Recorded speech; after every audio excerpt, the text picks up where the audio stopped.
ఓం హ్రీంకారాసనగద్భితా నలసికాం సౌహ క్లీం కళాంభిప్రతీం సౌవర్ణామ్రధారిణీం వరసుధాధౌతాం త్రినేత్రోజ్వలాం వందే పుస్తకపాశమంకుశధరాం స్రగ్భూషితాముజ్వలాం త్వాం గౌరీం త్రిపురాం పరాత్ప్రగలాం శ్రీచక్రసంచారిణీం.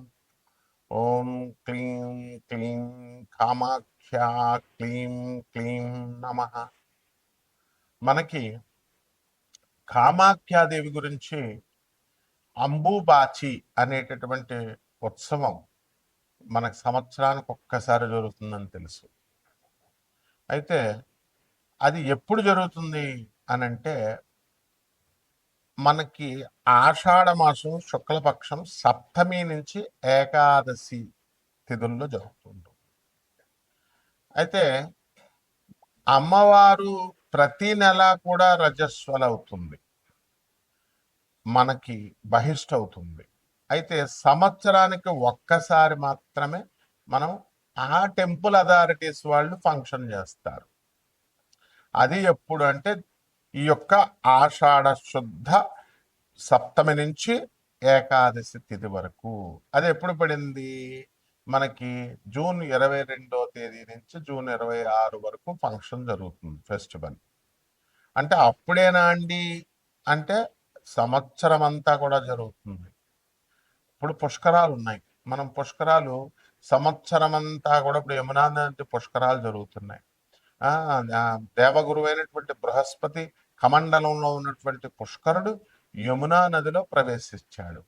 ఎక్కడ కర్కాటక రాశి, గురుడు కర్కాటక రాశిలోకి వచ్చినప్పుడు. అప్పుడు సంవత్సరం అంతా కూడా పుష్కరాలే, కాకపోతే ఆ ఘాట్లు లోతుగా ఉంటాయి, మీకు నీళ్ళు ఎక్కడ చేయాలో తెలియదు. కాబట్టి ప్రభుత్వం ఏం చేస్తుందంటే మొదటి 11 రోజుల్ని ఆది పుష్కరాలని, ఆఖరి 11 రోజుల్ని అంత్య పుష్కరాలని చెప్పేసి జరుపుతుంది. మిగతా రోజంతా స్నానం చేయొచ్చు. ఇంకా ప్రిసైజ్గా అనుభవజ్ఞులైనటువంటి మన గురువు గారు చాగంటి కోటేశ్వరరావు గారు వీళ్ళంతా కూడా మధ్యాహ్నం 12 గంటల నుంచి 1 గంట మధ్యలో వీళ్ళంతా కూడా ప్రతిరోజు కూడా పుష్కరుడు ఉంటాడు కాబట్టి స్నానం చేసుకోవచ్చని. అలాగే కాశీలో కూడా మణికర్ణిక ఘాట్లో ప్రతిరోజు కూడా, ఇంకా ఈ ఈ సంవత్సరం ఆ సంవత్సరం లేదు, ప్రతిరోజు కూడా 12 నుంచి మనకి కొన్ని గడియల పాటు 1 గంట వరకు మీరు స్నానం చేసుకోవచ్చు అని చెప్పారు. అయితే ఇక్కడ ఈ యొక్క అమ్మవారు మనకి శాస్త్ర ప్రమాణం ఉంది. అదేమిటంటే ప్రతి మాసం భవేద్దేవి యత్ర సాక్షాత్ రజస్వల. అంటే ప్రతి మాసాన్ని కూడా మనము ప్రతి మాసం మనం అనొచ్చు, సంస్కృతంలో మాసే మాసే అని అనొచ్చు, మాసి మాసి అని అనొచ్చు అన్నమాట. అందువల్ల మనకి ప్రతి నెల కూడా స్త్రీలు అందరూ కూడా ఏ విధంగా అయితే బహిష్ట అవుతారో ఆ విధంగా అమ్మవారు కూడా, కామాఖ్య అమ్మవారు కూడా బహిష్ట అవుతూ ఉంటుంది ప్రతి నెల. కాబట్టి మనం ఈ అంబుబాచి ఫెస్టివల్కి వెళ్ళలేకపోయామండి అని బాధపడాల్సినటువంటి అవసరం లేదు. ఏ టైంలో అయినా సరే ప్రతి సంవత్సరం ప్రతిరోజు కూడా మీరు ఆ యొక్క అమ్మవారిని మనం ధ్యానించుకోవచ్చు, కామాఖ్య అమ్మవారిని దర్శించుకోవచ్చు. ఆమె ఎవరో కాదు, ఆమె సాక్షాత్తు మాయాపీఠమైనటువంటి బెజవాడ కనకదుర్గాదేవియే అక్కడ యోనిపీఠంలా అక్కడ మనకి కామాఖ్యలో వెలిసింది, ఇందులో డౌట్ లేదు. తర్వాత ఆ అమ్మవారి ఒడ్డున బ్రహ్మపుత్ర నది మనకు ప్రవహిస్తూ ఉంటుంది. ఆ బ్రహ్మపుత్ర నది లో మనకి ఈ యొక్క ఉత్సవం అనేటటువంటి జరుగుతుంది. అక్కడ ఒక ఘాట్లో కుంకుమ వేస్తారు. కుంకుమ వేసి అమ్మవారి మిగిలిపోయినటువంటి ఈ యొక్క పూలు పుష్పాలు కుంకుమ వేయడం వల్ల ఆ వాటర్ అనేటటువంటిది ఎర్రగా అక్కడ మాత్రమే ఉంటుంది. దాన్ని పట్టుకొని వీళ్ళందరూ కూడా బ్రహ్మపుత్ర అనేది ఈనిందా అని ఎర్రగా ఉంటుంది అని చెప్పేసి పుకార్లు లేపారు. అతిశయోక్తి, ఎగ్జాగరేట్ చేశారు. అదేవిధంగా అమ్మవారు అక్కడ వాటర్ అంతా కూడా లైట్ పింక్ కలర్, గ్రీన్ కలర్లో ఉంటుంది. అక్కడ ఐరన్ ఆక్సైడ్, సిన్నాబార్ అనేటటువంటి మెగ్నీషియం సల్ఫైడ్ మెటల్స్ ఉండడం వల్ల ఈ యొక్క ఆ వాటర్ ఏమవుతుందంటే రెడిష్ బ్రౌన్ కలర్లోకి చేంజ్ అవుతుంది. గ్రీన్ కలర్లో ఉన్నటువంటి light green colour, light pink కలర్లో ఉన్నటువంటిది రెడిష్ బ్రౌన్ అవుతుంది. ఈ అంబుబాచి ఫంక్షన్లో కామాఖ్య టెంపుల్లో ఏం చేస్తామంటే మనము యోనిపీఠంగా ఉంది కాబట్టి అక్కడ యోని ఆకారంలో ఒక రాయి ఉంటుంది ఆ విగ్రహం. దాని మీద ఎర్రని గుడ్డ వేస్తారు. అది కూడా మనకి అందరు కూడా తెల్ల గుడ్డేస్తే ఎర్రగా అయిపోయిందని ఏదో చెప్తారు, ఎగ్జాగరేట్ చేస్తారు. మామూలుగా ఇప్పుడు అక్కడ గౌహతిలోనే కాదు, శక్తి క్షేత్రాల అమ్మవారి క్షేత్రంలో మెరిసేటటువంటి ఎర్ర అది తలకు కట్టుకుంటాం కదా, అలాగా జెండాలకు వేస్తాము. ఆ షైనింగ్ వచ్చేటటువంటి రెడ్ క్లాత్ ఆరెంజ్ కలర్ లో ఉన్నటువంటిది వేసి కప్పుతారనమాట. తర్వాత అంబుబాచి ప్రసాదంగా ఎలాగైతే గాణగాపురంలో ఆ పాదుకల్లో ఉన్నటువంటి ఆ గంధాన్ని తీసి మరి అడిగిన వాళ్ళకి ఇస్తూ ఉంటారు. అంటే డబ్బులు ఇచ్చిన వాళ్ళకి, పంతులు గారికి డబ్బులు ఇస్తే ఇస్తారు, 1000 రూపాయలు, 10,000, 5,000 అట్లా అనమాట. అది డిమాండ్ వీళ్ళు క్రియేట్ చేయడం వల్ల వాళ్ళు అలా తయారయ్యారు. ఇక్కడ కూడా అంతే, తెలిసిన వాళ్ళకి ఇచ్చే సీన్ ఏం లేదమ్మా. అక్కడ ఎవరైతే డబ్బులు కడుతూ ఉంటారో వాళ్ళకి ఇస్తా ఉంటారు అనమాట. కాబట్టి అక్కడ అదేమీ అవసరం లేదు మీకు. అంబుబాచి అమ్మవారి ఎప్పుడు కూడా బ్రహ్మపుత్ర నది బ్రహ్మదేవుడు అక్కడ సృష్టించాడు. ఆ వాటర్ అక్కడ ఒక స్ప్రింగ్ ఉంటుంది, అంటే వాటర్ ధార, నీటి ధార ఆ అంబుబాచి అమ్మవారి కామాఖ్య టెంపుల్ లోపల అది ఆ యోనిపీఠం మీదగా స్రవిస్తూ ఉంటుంది, ప్రవహిస్తూ ఉంటుంది. ఆ వాటర్ని కొంచెం తీర్థం కింద మనం తాగుతాము.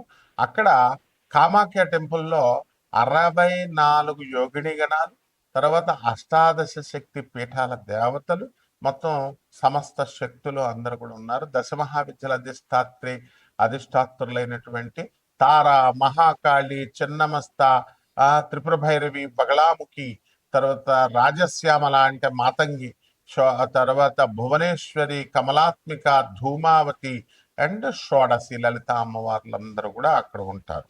ఆ టెంపుల్ నుంచి ఒక 8 కిలోమీటర్ల దూరంలో భువనేశ్వరి అమ్మవారు ఉంటారు. కాబట్టి సాధన చేయాలి అనుకునేటటువంటి వాళ్ళు అక్కడికి వెళ్ళి దర్శించుకుంటా ఉంటారు, అక్కడ ధ్యానంలో చేసి వస్తూ ఉంటారనమాట. కాబట్టి ఇక్కడ మనకి ఈ అమ్మవారి గురించి ఏం చెప్పారు, పుష్కరాల్లో ఏ విధంగా అయితే మనకి, ఇప్పుడు మాది గోదావరి రాజమండ్రి, గోదావరి పుష్కరాల్లో ఆ సంవత్సరం అంతా కూడా మేము పెళ్లిళ్ళు చేయం ఆ నది ప్రవహించాడు. అలాగే మేము బెజవాడలో పెరిగాం, బెజవాడ కనకదుర్గ దేవస్థానం గురువుల దగ్గర, మన దత్తాత్రేయ శర్మ గారి దగ్గర మేము చదువుకున్నాం. కాబట్టి మరి అక్కడ ఆ కృష్ణానది ఒడ్డున మరి అక్కడ కూడా కృష్ణా పుష్కరాలు జరిగినప్పుడు పెళ్లిళ్ళు చేయం, ఆ నది ఒడ్డున ఉన్నటువంటి శుభకార్యాలు చేయరు పుష్కరాల్లో. అదే విధంగా ఈ అంబుబాచి ఫంక్షన్ జరుగుతున్నప్పుడు మనం ఏం జరుగుతుంది అనంటే, పురాణాల్లో చెప్పబడినటువంటి శుక్తి మనకి అంబువాచి త్యాగధినే గృహారంభే ప్రవేశనే గృహేచ్ఛ ఏమంటాడు, వాపి తటాకారంభేచ గృహేచ కృషి కర్మణి, అంటే ఈ పనులు చేయకూడదని చెప్తోంది. ఏమిటా పనులు? అంబుబాచి అన్న అంటే రవీంద్రనాథ్ ఠాగూర్ అనడానికి బెంగాల్లో రవీంద్రనాథ్ పలుకుతారు వాపదులు, రవీంద్రనాథ్ ఠాగూర్ అని. అలాగే అంబుబాచి అయితే అంబుబాచి అంటారు. కాబట్టి అంబుబాచి త్యాగతినే ఏమిటి, ఆ రోజుల్లో ఏం వదిలేయాలట, గృహారంభే, గృహాలు కొత్తగా గృహ ప్రవేశాలు చేయకూడదు, ప్రవేశనే, తర్వాత వాపి తటాకాలు, ఈ నూతులు తవ్వించడాలు, ఇలాంటి సరస్సులు వేయడాలు, ఇలాంటి అన్ని కూడా ఆరంభాలన్నీ కూడా చేయకూడదు, కొత్త నూతన గృహప్రవేశాలు చేయకూడదు. కృషి కర్మని, వ్యవసాయం చేసేటటువంటి రైతులు కూడా ఈ పనులు మానేసుకోవాలి అని చెప్పారు. బాగుంది. అయితే ఈ కామాఖ్య పండగ, కామాఖ్య టెంపుల్ అసలు ఎందుకు ఆవిర్భవించిందండి? ఎందువలన అంటే, ఇప్పుడు జనరల్ గా మనము ఈ ఆడవాళ్ళు ప్రతి నెల కూడా బహిష్టులు అవుతూ ఉంటారు. అది కొంచెం దూరంగా కూర్చోండి అని అంటారు, ముట్టుకోకుండా కూర్చోండి, బయట కూర్చోండి అంటారు. కారణం ఏమిటంటే రెస్ట్ ఇవ్వాలనేటువంటి ఉద్దేశంతో. వీళ్ళ వంటగదిలోకి వెళ్ళొద్దు అంటారు, వంట చేయొద్దంటారు, వంట ముట్టుకోవద్దంటారు. ఈ పనులు ముట్టుకోవద్దమ్మా అంటే ఏంటి, నువ్వు వెళ్ళి ఒక మూల రెస్ట్ తీసుకో. ఎందుకనంటే ఇక్కడ హార్మోనల్ ఇంబ్యాలెన్స్ వల్ల మీకు ఈ యొక్క సమస్యలు అనేటటువంటివి వస్తాయి. ఇది ఋతుక్రమం, ఇది సృష్టి రహస్యము. అందువలన మళ్ళీ నెక్స్ట్ కి ప్యూబర్టీ అండ్ ఫెర్టిలిటీకి, సంతానోత్పత్తి చేసేటటువంటి శక్తి పుంజుకుంటుంది. కాబట్టి ఆ గర్భాశయం, అందువలన రెస్ట్ తీసుకోమ్మా అంటారు. And goddess Kamakhya is the very form of earth. అందువలన ఆమె భూరూపంలో ఉన్నటువంటి భూదేవి కాబట్టి ఆ భూమికి మనం రెస్ట్ పీరియడ్ ఇవ్వాలన్నమాట. అందుకనే ఈ కార్యక్రమాలన్నీ కూడా వ్యవసాయము, దున్నడాలు ఇలాంటి అన్ని కూడా చేద్దు, గోతులు తవ్వడాలని చెప్పాం. అలాగే ఈ యొక్క రజస్వలాన్ని అది మనం ఇర్రెస్పెక్ట్ ఇస్తున్నారు అనేటటువంటి ఆ భావంతో మనం ఉంటాము. No, it is honour. అప్పుడు ఆ కామాఖ్య అమ్మవారికి ఆ స్త్రీ యొక్క బహిష్ట అనేటటువంటిది గౌరవప్రదమైనటువంటి పని, పవిత్రమైనటువంటి క్రియ అనేటటువంటి దాన్ని చెప్పడం కోసమే ఈ అంబుబాచి అనేటటువంటి ఫెస్టివల్ ని మనం కామాఖ్య టెంపుల్లో జరుపుతాం అన్నమాట. ఆ తర్వాత ఈ యొక్క కామాఖ్య అమ్మవారి యొక్క ఇప్పుడు వాళ్ళంతా ఎగ్జాగరేట్ చేసి చెప్తున్నారు. ఈ టెంపుల్కి వెళ్తే అసలు ఇంకా అష్టాదశ శక్తి పురాణాల్లో చెప్పేశారు. అష్టాదశ శక్తి పీఠాలకు అత్యంత శక్తివంతమైనటువంటిది అవేమీ కావు. అష్టాదశ శక్తి పీఠాలు అన్నీ కూడా ఈక్వల్. అండ్ ఈ యొక్క అష్టాదశ శక్తి పీఠాలు అన్నీ కూడా అన్నిటికీ మూలపీఠము, మాయాపీఠము బెజవాడ కనకదుర్గమ్మ దేవస్థానం. కాబట్టి అందువల్లనే ఆమె నుంచి ఈ అష్టాదశ శక్తి పీఠాలైనా, ఈ కామాఖ్య అమ్మవార్లైనా, మొత్తం దశమహావిద్యలన్నీ కూడా ఆవిర్భవించారు. ఆమె ఆది పరాశక్తి. అమ్మల గన్న ఎమ్మ ముగురమ్మల మూల పుటమ్మ చాలా పెద్దమ్మ సురారులమ్మ వేల్పుటమ్మల మనంబుల నుండెడి అమ్మ దుర్గ మాయమ్మ కృపాబ్ధినిచ్యుత మహత్వ కవిత్వ పటుత్వ సంపదల్ అని పోతనామార్చులు అమ్మల్నే కన్నా అమ్మ అమ్మ జగన్మాత తల్లి నువ్వు దుర్గా అని ప్రార్థిస్తాడు. అదేవిధంగా ఈ యొక్క ఆ మనకి బెజవాడ ఇంద్రకీలాద్రి పర్వతం మీద వెలిసింది కృతయుగం అన్నట్టు. అప్పుడు ఆ అర్జునుడు మనకి అక్కడి నుంచి పాశుపతాస్త్రాన్ని తెచ్చుకున్నాడు ఆ కొండ మీద.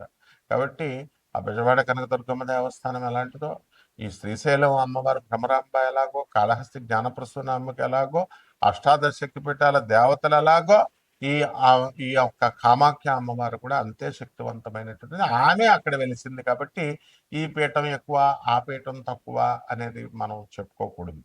అట్లాగా డిస్క్రిమినేట్ చేయకూడదు. ఇది కూడా ఎగ్జాగరేషన్ అవుతుంది. కాబట్టి శాస్త్రం ఏం చెప్తుంది? మాయాపీఠం అది అమ్మవారు. జ్ఞానినామ చేతాంశ దేవి భగవతి సా బలాద కృష్య మహాయ మహామాయా ప్రయచ్చది అని చెప్తుంది. జ్ఞానులు సైతం మాయలో పడేస్తానంటుంది. యా దేవి సర్వభూతేషు మాయారూపేణ సంస్థిత నమస్తస్యే నమస్తస్యే నమస్తస్యే నమో నమః అన్నాడు. మాయలో మాయ రూపంలో ఉన్నటువంటి ఆ శక్తి నుంచి సృష్టించబడింది ఈ అష్టాదశ శక్తి పీఠాలు. 51 శక్తి పీఠాల్లో ఒకటైనటువంటి కామాఖ్య కూడా. కాబట్టి ద్వాదశ రాశుల మీద ఈ కామాఖ్య అమ్మవారు ఉపాసన ఇంట్లో చేసుకోవడం ద్వారా అక్కడికే వెళ్ళలేదని బాధపడాల్సినటువంటి అవసరం లేదు. అక్కడికి టెంపుల్స్కి అసలు వెళ్ళాల్సినటువంటి అవసరం లేదు. అందరూ కూడా ఏంటంటే ఎంకరేజ్ చేసేస్తున్నారు, టెంపుల్స్కి వెళ్ళండి, టెంపుల్స్కి వెళ్ళండి. అప్పుడు ఆ మధ్య అరుణాచలాన్ని ఎంకరేజ్ చేశారు, అంతకుముందు షిరిడీని ఎంకరేజ్ చేశారు, ఆ తర్వాత కాశీ మించింది లేదన్నారు. అంటే సంవత్సరానికి ఒక టెంపుల్ ఫేమస్ అవుతూ ఉంటుందా? వీళ్ళ పర్పజల్ చెప్పేటటువంటి వాళ్ళు పర్పజల్ సర్వ్ అయినప్పుడు వ్యూస్ మీరు బాగా చూస్తూ ఉంటారు కాబట్టి వేరే దేవస్థానం గురించి చెప్తూ ఉంటారు. కాబట్టి దేవాలయాలకు వెళ్ళాల్సినటువంటి అవసరం లేదు. ఆ విగ్రహం అనేటటువంటిది ప్రతిబింబం అన్నమాట. ఆ దేవతకి ప్రతిబింబం ఇంట్లో చేసుకోండి. ద్వాదశ శక్తి పీఠాలన్నింటికి కూడా ద్వాదశ రాశులు వారు ఏ విధంగా ప్రభావితం చేస్తాయి అష్టాదశ శక్తి పీఠాలు, ఈ కామాఖ్య టెంపుల్ అనేటటువంటిది మనం ఒక్కొక్క రాశి వారీగా చెప్పుకున్నాం. వృశ్చిక రాశి. ఈ వృశ్చిక రాశి వారికి అందరికీ కూడా అర్ధాష్టమంలో రాహువు, ఆ తర్వాత మనకి పంచమంలో ఈ యొక్క శని వక్రించి జూలై 27వ తేదీ నుంచి మీకు అనేకమైనటువంటి కష్టాలను కలిగిస్తాడు. ఆ విధంగా ఆ కుటుంబంలో మనశ్శాంతి లోపము అనేటటువంటిది ఉంటుంది. కానీ అయితే ఈ యొక్క గురుడు మనకి భాగ్యస్థితిగతుడు అయ్యాడు చక్కగా మీకు. అలాగే రవి కూడా మనకి జూలై 16 తర్వాత నుంచి మనకి భాగ్యంలో ఉన్న కారణంగా మీరు కోరుకున్న చోట్లలో మీకు స్టూడెంట్స్ అందరికీ కూడా సీట్లు రావడం, ప్రభుత్వం నుంచి స్కాలర్షిప్లు ఇవన్నీ కూడా రావడం, ఇలాంటివన్నీ కూడా జరుగుతాయి. కాబట్టి ఈ రాశి వారందరూ కూడా మీరు అనుకున్న పనులు అనుకున్నట్లు మీరు సాధించుకుంటూ ముందుకు వెళ్ళిపోవడం అనేటటువంటివి జరుగుతాయి. అలాగే ఈ యొక్క రాశి వారికి ఈ యొక్క వృశ్చిక రాశి వారికి అందరికీ కూడా మనకి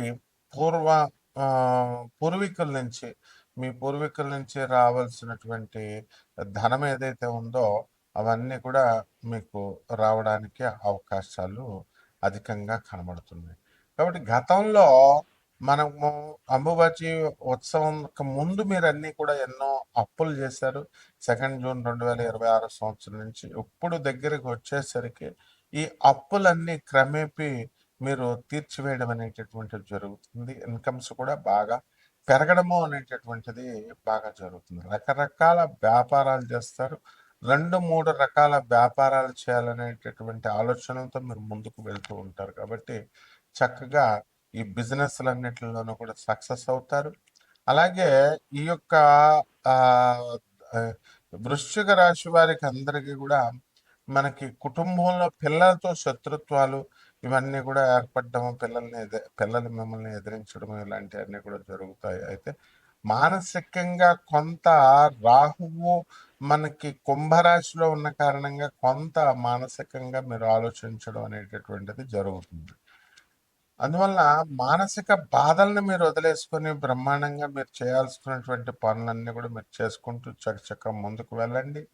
అలాగే ఇతర ప్రైవేట్ ఉద్యోగస్తులు ఎవరైతే ఉన్నారో అటువంటి వాళ్ళందరూ కూడా ప్రమోషన్స్ కోసం చాలా ప్రయత్నాలు చేస్తున్నారు. వృశ్చిక రాశి వాళ్ళకి విదేశాలకు వెళ్ళాలని చాలా మంది ప్రయత్నాలు చేస్తున్నారు. విద్యార్థులు కూడా విదేశాలకు వెళ్ళాలనుకుంటున్నారు. అందరి కోరికలు కూడా క్రమేపీ తీరేటటువంటి అవకాశాలు మనకు కనబడుతున్నాయి. కాబట్టి పరిహారాలు ఏం చేసుకోవాలంటే ఈ వృశ్చిక రాశి వారికి అందరికీ కూడా మనము బుధుడు మనకి వక్రించి ఉన్నాడు జూలై 24వ తేదీ దాటిన తర్వాత. అందుకని అప్పటి నుంచి మీరు ఈ యొక్క బుధ జపం చేసుకోవాలా, బుధ స్తోత్రాలు చదవాలా. బుధుడికి కిలోంపావు పెసల్ని ఆకుపచ్చ రంగు ఉన్నటువంటి వస్త్రాన్నిచ్చి పేద బ్రాహ్మణికి బుధవారం నాడు కరెక్ట్గా ఉదయం 7 గంటలకి దానం చేసుకోవాలి. అలాగే చక్కగా ఈ యొక్క తులసి అమ్మవారి పూజతో పాటు మేడి చెట్టు పూజ ఇవన్నీ కూడా చేసుకోవాల్సినటువంటి అవసరం ఉంది. అలాగే దశ మహావిద్యల్లో ఒకటైనటువంటి తారా మహావిద్యని మీరు అభ్యసించాల్సినటువంటి అవసరం ఉంది. ఆ తారామ్మవారిని పూజ చేసుకుంటూ ప్రదక్షిణాలు చేసుకుంటే రావి చెట్టు చుట్టూ కానీ మేడి చెట్టు చుట్టూ కానీ బ్రహ్మాండం